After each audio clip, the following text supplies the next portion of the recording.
Θα παρασκευάσουμε χλώριο στο πείραμα αυτό μέσα από μια οξυδοαναγωγική αντίδραση. Σαν οξυδωτικό θα χρησιμοποιήσουμε υπερμαγκανικό κάλιο.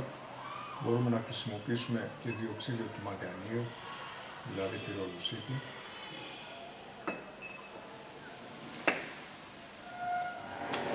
Και σαν αναγωγικό μέσο θα χρησιμοποιήσουμε πυκνό υδροχλωρικό οξύ. Από την αντίδραση θα παραχθεί χλώριο, το οποίο θα το αναγνωρίσουμε από το χαρακτηριστικό πράσινο χρώμα που έχει. Το πείραμα το εκτελούμε δίπλα σε παράθυρο ανοιχτό ή μέσα σε απαγωγό.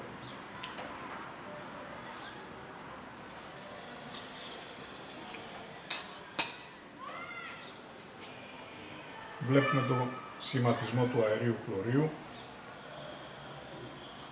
Θα βάλουμε ένα άνθος και θα το αφήσουμε για μικρό χρονικό διάστημα. Το χλώριο θα προκαλέσει αποχρωματισμό. Ο αποχρωματισμός είναι πολύ έντονος και το βλέπουμε χαρακτηριστικά.